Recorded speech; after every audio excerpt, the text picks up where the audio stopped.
आप में से बहुत सारे ऐसे यूजर्स भी होंगे जिन्हें नहीं पता कि टेलीग्राम क्या है, तो उन्हें थोड़ा सा बेसिक इंट्रो दे देता हूं।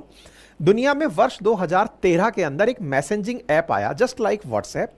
लोगों के बीच में इसके थ्रू मैसेजेस भेजना शुरू हुआ। जुलाई 2024 तक इसके पास 95 करोड़ यूजर्स हो गए। हर साल की दर से ये बढ़ता चला गया। पिछले साल 2023 में ही 12.5% इंक्रीज हुआ इसके ऊपर मैसेजिंग सर्विसेज का, यानी कि लोग इसको बहुत तेजी से अपनाते चले गए। पिछले 4 साल में इसके जो एक्टिव यूजर्स हैं उनकी संख्या डबल हो गई। आप यहां पर एक्टिव यूजर्स की संख्या देख सकते हैं किस तरह साल दर साल ये बढ़ते हुए अब 90 करोड़ के आंकड़े को भी पार कर चुका है। साथ ही साथ 2022 में जहां 2 करोड़ डेली एक्टिव यूजर्स थे, भारत इटसेल्फ में 10 करोड़ से ज्यादा टेलीग्राम यूजर्स अवेलेबल हैं। 175 से अधिक देशों में टेलीग्राम यूज किया जाता है और टेलीग्राम पर 40 लाख यूजर ऐसे हैं जो पैसे देकर इनकी प्रीमियम सर्विसेज का लाभ लेते हैं। अब इसका मतलब यह है कि यह दुनिया भर में बहुत ज्यादा यूज किया जाने वाला सोशल मीडिया प्लेटफॉर्म है जिसके थ्रू मैसेजिंग सर्विसेज की जाती हैं। टेलीग्राम की शुरुआत के बारे में बताते हैं कि इसकी शुरुआत एक तरह से पावेल के द्वारा की गई थी एनक्रिप्टेड मैसेजिंग सिस्टम के लिए, कि भाई इसके माध्यम से वो रूसी सुरक्षा एजेंसीज की जासूसी से बच जाएंगे और बातचीत करते चले जाएंगे। ऐसा करते हुए टेलीग्राम 14 अगस्त 2013 को एंड्रॉयड और आईओएस के लिए बनाकर लॉन्च कर दिया गया। इसका फंड और इंफ्रास्ट्रक्चर पावेल मैनेज कर रहे थे और इनके जो भाई हैं निकोलाई, वो इसकी कोडिंग लिख रहे थे। शुरुआती 1 महीने के अंदर अंदर ही इनके 1 लाख डेली एक्टिव यूजर्स हो गए। मार्च 2014 तक 3.5 करोड़ मंथली यूजर्स हो गए और 1.5 करोड़ डेली एक्टिव यूजर्स रहने लगे। 1500 करोड़ मैसेजेस का फ्लो शुरुआत में 2016 में ही होने लगा, क्योंकि लोग एक दूसरे के साथ मैसेज कर रहे हैं लेकिन रशिया की खुफिया एजेंसीज इनकी कोई पकड़ नहीं बना पा रही हैं।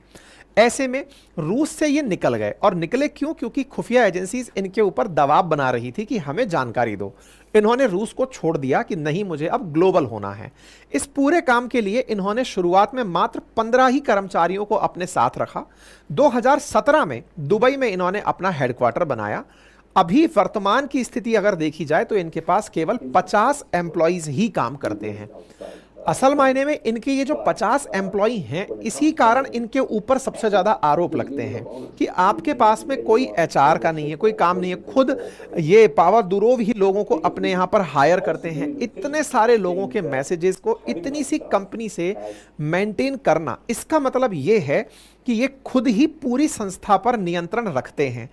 ऐसे में अगर कोई दुर्घटना हो रही है वो इनके संज्ञान में होगी, क्योंकि छोटी सी टीम को अगर कोई व्यक्ति खुद लीड कर रहा है, इसका मतलब उनसे ये छुपा हुआ नहीं है कि कहां पर किस तरह की बातें हो रही हैं। ऐसा इनके ऊपर आक्षेप है। ठीक है साहब, पता चलता है कि अभी तक इनकी कंपनी कोई प्रॉफिट नहीं कमा रही है। हां, प्रीमियम सर्विसेज जब इन्होंने लॉन्चेस की, यानी प्रीमियम सब्सक्रिप्शन जब से इन्होंने लॉन्च किया, लगातार इनके एक्टिव यूजर्स बढ़ने लगे, प्रीमियम सर्विसेज की वजह से मुनाफा भी कमाने लगे। लेकिन वर्तमान में इनकी डिस्ट्रीब्यूशन की वजह से, कि दुनिया में 95 करोड़ यूजर्स इनके साथ कनेक्टेड हैं, इसकी वजह से इनकी वैल्यूएशन 25,000 करोड़ ऑलरेडी लगाई जा चुकी है। जस्ट लाइक ट्विटर, कि ट्विटर को कई बिलियन डॉलर में खरीदा एलन मस्क ने, ऐसे इनको भी खरीदने के ऊपर दाव लगाया जा चुका है। कि टेलीग्राम पर आप में से भी बहुत सारे लोगों ने बहुत सी फिल्में या फिर बहुत से ऐसे डॉक्यूमेंट्स जो आपके काम के हैं उनको साझा किया होगा। समटाइम्स आप में से बहुत से लोग इस बात के भी अवेयर होंगे कि दुनिया भर की जितनी भी फिल्में हैं, अगर आप उन्हें तलाशने निकलें तो आपको वो टेलीग्राम पर कहीं ना कहीं किसी ना किसी अकाउंट पर मिल जाएगी। और तो छोड़िए, आप किसी भी बड़े संस्थान का रिकॉर्डेड कोर्स तलाशने निकलें, वो आपको वह टेलीग्राम पर पड़ा मिल जाएगा। हम लोगों की बड़ी मुसीबत ये होती है कि हमारे कोर्सेज टेलीग्राम पर ही बिक रहे होते हैं, लोग रिकॉर्ड करके उन्हें वहां बेच रहे होते हैं। एक ऐसा नेक्सस पैरेलली चल रहा होता है टेलीग्राम पर, जिसका दुरुपयोग पर्टिकुलर प्रकार की एजेंसीज को चैलेंज करने के लिए किया जाता है। इस बात में किसी से भी कोई चीज छुपी नहीं है। लेकिन यही सब एलिगेशन तो व्हाट्सएप पर भी लगते हैं। भारत सरकार व्हाट्सएप से भी तो यही मांग रही थी कि आपने जो एनक्रिप्शन लगाया हुआ है उसे हटाइए और हमें बताइए कि सेंडर कौन है जिसने ये मिसलीडिंग इंफॉर्मेशन फैलाई है। टेलीग्राम या व्हाट्सएप, ये दोनों अपने आप के बारे में एक ही लाइन बोलते हैं कि सर हम यूजर्स का डेटा शेयर नहीं करते, यानी हम ये नहीं बताते कि असल में मैसेज का सेंडर कौन था, क्योंकि हम लोग एनक्रिप्शन पर काम करते हैं। एनक्रिप्शन बोले तो किसने क्या भेजा ये भेजने वाला जानता है या रिसीवर जानता है, लेकिन वो मल्टीपल टाइम अगर फॉरवर्ड है तो वो ओरिजिनल कंटेंट कहां से आ रहा था, मैसेज बीच में कोई नहीं पढ़ पाएगा। ऐसे में एक बड़ा सवाल ये बनकर आता है कि ये लोग अपने एनक्रिप्शन की वजह से क्या अपने प्लेटफॉर्म्स को सरकारों को, सुरक्षा एजेंसीज को चैलेंज करने के लिए ही बनाते हैं? तो आंसर है जी हां।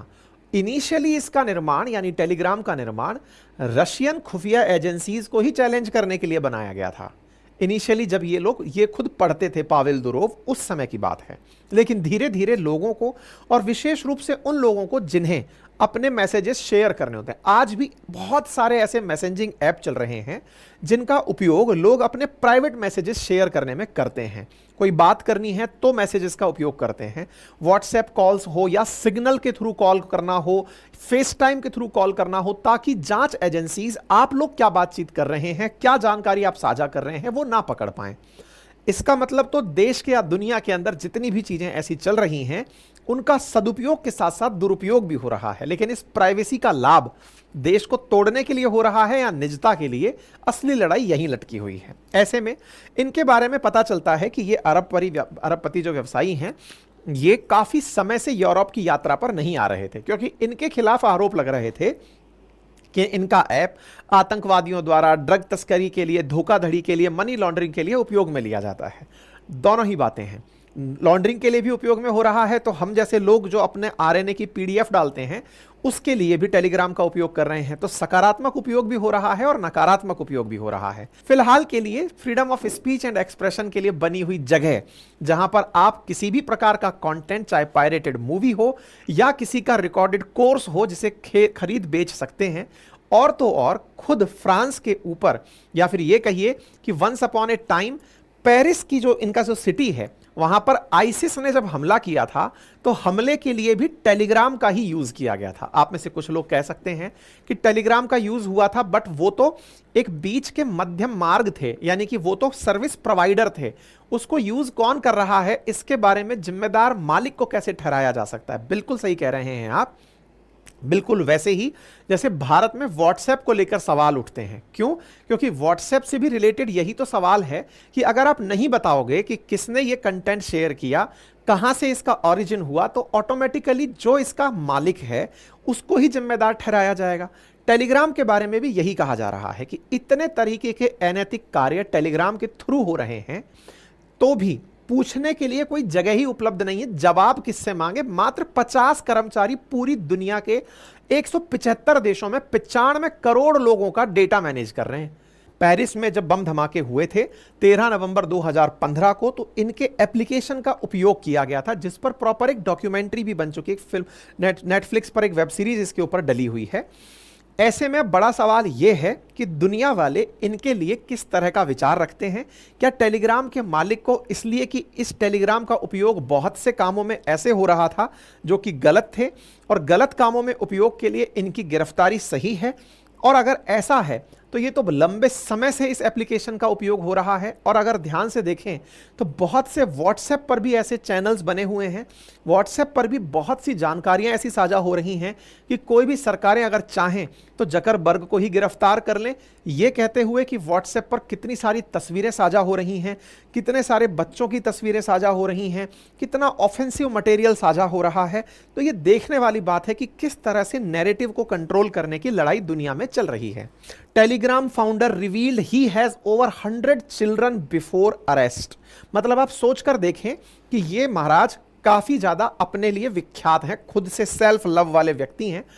एक लड़की है जिनकी तस्वीरें, जिन्हें क्रिप्टो कोच के नाम से जाना जा रहा है, ये लड़की पावेल दुरोव के गिरफ्तार होने से पहले इन्हीं के साथ में पाई गई थी, इन्हीं के साथ में थी, और ये लगातार इंस्टाग्राम पर अपनी साथ में तस्वीरें शेयर किए जा रही थी। जिस प्राइवेट जेट से ये घूमने गए, जिस देश में ये घूमने गए, जो जो एक्टिविटीज ये कर रहे थे, वो लड़की बकायदा लोकेशन के साथ बार बार ये सारे अपडेट दे रही थी।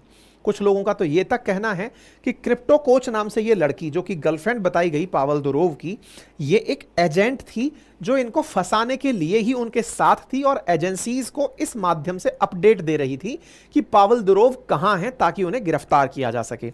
ऐसी जानकारी भी सोशल मीडिया पर वर्तमान में तैर रही हैं कि अब ये अनरीचेबल हैं, इनके पेरेंट्स को भी ये अब नहीं मिल रही हैं। आपको याद हो कि माता हारी नाम से भी एक ऐसे ही रशियन एजेंट्स थी जिनके बारे में कहा जाता था। तो ये तमाम कहानियां हैं, अब कितनी सच्चाई है नहीं पता, लेकिन इन्होंने अपने स्तर पर, ये जो क्रिप्टो कोच के नाम से महिला है, ये उनके साथ देखी गई थी और उनके साथ में आखिरी बार देखी गई थी इनके साथ में क्या नाम है, टेलीग्राम के जो मालिक हैं, सीईओ हैं, इनके साथ में। तो लोगों का कहना है कि ये जानबूझकर पावेल दुरोव को फंसाने का पूरा की पूरा मामला रच रही थी ताकि एजेंसीज को इनके बारे में अपडेट लगता मिले। हालांकि पावेल दुरोव कोई भगोड़े नहीं थे, वो यूरोप आते जाते रहते थे, लेकिन फ्रांस ने उनकी गिरफ्तारी उस समय पर की जिस समय पर अमेरिका में चुनाव होने वाले हैं।